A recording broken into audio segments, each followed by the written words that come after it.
అందరికీ నమస్కారం. నేను కల్లో కూడా అనుకోలేదు ఈ ఐపీఎల్ కప్పు కొడతాను. Thank you Rishabh Pant. ఏం చెప్పగలను ఇంతకన్నా. ఈ సీజన్లో ఎన్ని అవార్డ్స్ ఉంటే అన్ని అవార్డ్స్ నా కెప్టెన్ రిషబ్ పంత్కే రావాలని నా జేబులో ఉన్న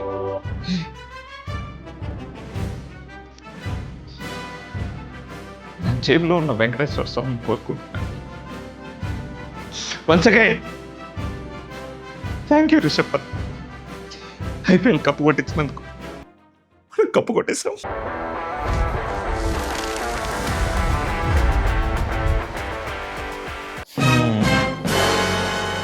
రెండు మ్యాచ్లు బొక్కడిపోయాయి అనమాట. కాటేరమ్మ కొడుకులు అంటే మమ్మల్నే కాటేస్తారా? అసలు ఏం జరుగుతుందయ్యా అక్కడ? ఆ పవర్ ప్లే స్కోర్ ఏంది? ఇప్పుడు వేరే గ్రౌండ్లో మనకు ఆపోజిట్గా పిచ్చులు తయారు చేస్తున్నారంటే ఓకే, అర్థం చేసుకోవచ్చు. మన గ్రౌండ్లో మనకే ఆపోజిట్గా తయారు చేస్తే మిగిలినది మసే. ఇదిగో బాబు, హెచ్సిఏ ఎస్ఆర్హెచ్ మేనేజ్మెంటు మీ మధ్యలో ఏ గొడవలు ఉన్నాయో నాకు తెలియదు, కానీ బొక్క పెట్టించుకునేది ఫ్రాన్స్ ఇక్కడ. అర్థం చేసుకోండి ప్లీజ్. Try to understand. తలెత్తుకొని తిరగలేకపోతున్నాం బాబు, అర్థం చేసుకోండి. అది సగటు ఎస్ఆర్హెచ్ ఫ్యాన్ ఆవేదన. దానికి తోడు షమీ బౌలింగ్. అది చూస్తే ఆవేదన కూడా కాదు, కడుపు మంట వస్తుంది. లాస్ట్ సీజన్ ఇదే పిచ్ మీద ఆడాడు కదా షమీ కూడా. ఏనాడైనా ఒక్కరోజైనా ఎస్ఆర్హెచ్కి ఇలాంటి ఒక మంచి స్పెల్ వేశాడా? షమీని తీసుకెళ్ళి భువనేశ్వర్ కుమార్ ప్లేస్లో పెట్టారు ఫ్యాన్స్. ఆయన మాత్రం ఫ్యాన్స్కి ఇంత పెడుతున్నాడు. టీంలో ఉన్నప్పుడు పెట్టాడు, టీం నుంచి వెళ్ళిపోయిన తర్వాత కూడా పెడుతున్నాడు. ఎందుకంటారు? ఎందుకంటే నాకు హైదరాబాద్ బిర్యానీ పెట్టలే.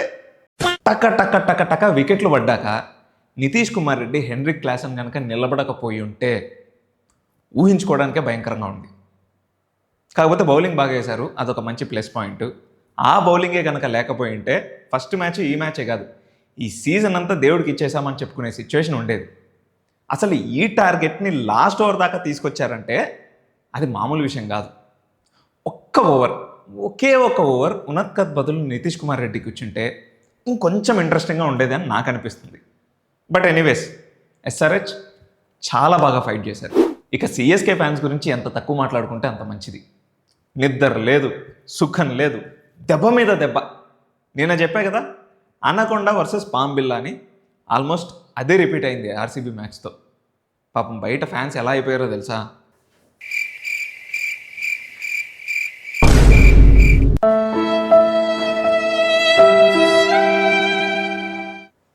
ఇప్పుడు మార్కెట్లోకి కొత్త కాటేరమ్మ కొడుకులు వచ్చారు. ఎవరో కాదు భయ్యా, ఆర్సీబీనే.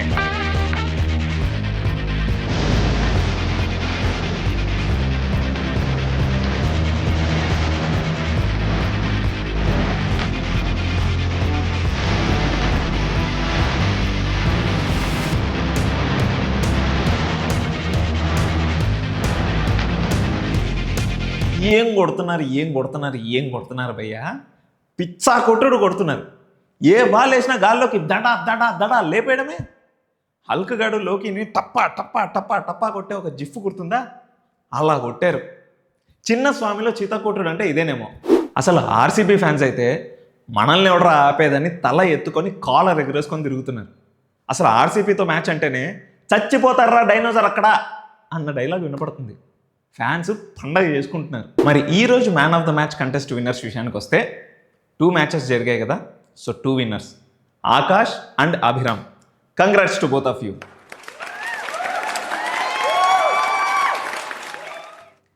మీరు కూడా ఇలా విన్ అవ్వాలి అనుకుంటే కింద కామెంట్ సెక్షన్లోకి వెళ్ళి పిన్డ్ కామెంట్లో ఉన్న గూగుల్ ఫామ్ని క్లిక్ చేసి మీ ప్లేయర్స్ని సెండ్ చేయండి. లేదా ఈ ఇన్స్టాగ్రామ్ ఐడీస్ బయోలోకి వెళ్ళి అక్కడ కూడా లింక్ ఉంటుంది, క్లిక్ చేసి ప్లేయర్స్ని సెండ్ చేయొచ్చు. మరి ఈరోజు జరగబోయే match Punjab Kings versus Kolkata night riders, అది కూడా కోల్కతాలో. ఇక్కడ పంజాబ్ ఏమో 2 మ్యాచెస్ ఆడి 2 విన్ అయ్యి మంచి ఊపు మీద ఉంది. కోల్కతా ఏమో 2 ఓడిపోయి 9th పొజిషన్లో ఉంది. శ్రేయాస్ అయ్యర్ అయితే కెప్టెన్సీ ఇరగదీస్తున్నాడు. 2024లో కేకేఆర్కి కెప్టెన్గా చేసి కప్పు కొట్టాడు. 2025లో పంజాబ్ని ఫైనల్స్ దాకా తీసుకెళ్లాడు. ఇక 2026లో ఏం చేస్తాడో చూడాలి. ఇప్పటి వరకు అయితే విన్నింగ్ స్ట్రీక్లోనే ఉన్నాడు. ఫస్ట్ కేకేఆర్ ప్లేయింగ్ 11 విషయానికి వద్దాం.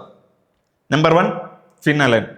బేసిక్గా 37, 28 కొట్టాడు. పెద్ద స్కోర్ కాకపోవచ్చు, బట్ స్టార్టింగ్లో ఇది ఒక మంచి స్కోరు, బౌండరీస్ ఎక్కువ కొడుతున్నాడు, కొంచెం ఫాస్ట్గానే స్కోర్ వస్తుంది కాబట్టి ఫిన్ అలానే ఉంటాడు.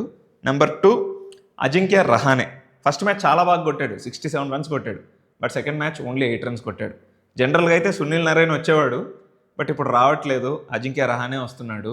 సునీల్ నారాయణ ఓపెనింగ్ వచ్చినప్పుడు రోజులు బాగుండేవి, కొంచెం స్కోర్ మంచిగా వచ్చేది. బట్ చూద్దాం, వీళ్ళిద్దరే కంటిన్యూ అవుతారు ఈ మ్యాచ్ కూడా. నెంబర్ 3 రఘువంశీ. అబ్బా, ఈయనొక్కడు కొంచెం కన్సిస్టెంట్గా రన్స్ కొడుతున్నాడు, 2 సార్లు హాఫ్ సెంచరీ కొట్టాడు, 51 and 52. కాబట్టి ఈయన fix, Raghuvanshi fix. Number 4 Cameron Green. పెద్దగా పేర్లేదు, చాలా ఎక్కువ క్రోర్స్ పెట్టి కొన్నారు, బట్ స్టిల్ ఇంకా ఆయన ఎఫెక్ట్ చూపించట్లేదు. బట్ ట్రై అయితే చేస్తారు. నెంబర్ 4లో Cameron Green. Number 5 Rinku Singh. 33 కొట్టాడు ఫస్ట్ మ్యాచ్లో, 35 కొట్టాడు సెకండ్ మ్యాచ్లో. మంచి స్టార్ట్ వస్తుంది కానీ దాన్ని హై స్కోర్గా కన్వర్ట్ చేసుకోలేకపోతున్నాడు. చూడాలి, but is a very good finisher. ఈయన ఫామ్లోకి రావాలి, కేకేఆర్ కొంచెం విన్నింగ్ పొజిషన్లోకి రావాలి అంటే is a very important player. Number 6 Ramandeep Singh. Number 7 Sunil Narayan. చెప్పాను కదా టాప్లో ఉంటే బాగుండేది, బట్ ఇదే ఫ్లో కంటిన్యూ అవుతున్నారు, సో అదే ఫ్లో కంటిన్యూ అవ్వచ్చు ఈ మ్యాచ్లో కూడా. నెంబర్ 8 అనుకుల్ రాయ్. నెంబర్ 9 కార్తీక్ త్యాగి, మంచి యార్కర్లు కూడా వేస్తున్నాడు. నెంబర్ 10 వైభవ్ అరోరా, తను కూడా మంచిగా బౌలింగ్ వేస్తున్నాడు. నెంబర్ 11 వరుణ్ చక్రవర్తి. నెంబర్ 12 బ్లెస్సింగ్ ముజర్బానీ అయితే 4 వికెట్స్ తీసాడు అనుకుంటా 2 మ్యాచెస్లో కలిపి. బెస్ట్ బౌలర్ ఇప్పుడు కేకేఆర్ ఉన్న లైనప్లో. వరుణ్ చక్రవర్తి అయితే కంబ్యాక్ ఇవ్వాలి, ఇలా ఉంటే మాత్రం కేకేఆర్కి మైనస్సే. ఆల్రెడీ కొంతమంది ఇండియన్ బౌలర్స్ లేరు టీంలో. వరుణ్ చక్రవర్తి కనుక ఫామ్లోకి వస్తే కేకేఆర్ అప్పుడు విన్నింగ్ పొజిషన్లోకి వెళ్ళే ఛాన్స్ ఉంది. సో ఆయన కంబ్యాక్ ఇవ్వడం very very important for KKR. So ఇది ప్లేయింగ్ 11. నెక్స్ట్ ఇప్పుడు పంజాబ్ ప్లేయింగ్ 11 గురించి మాట్లాడుకుందాం. నెంబర్ 1 ప్రియాంష్ ఆర్య. మరీ అంత ఫైర్ ఏం అవ్వలేదు, but still is a very good opener, Yuvraj Singh శిష్యుడు, సో ఆయన ఉంటాడు. నెంబర్ 2 ప్రబ్ సిమ్రన్ సింగ్.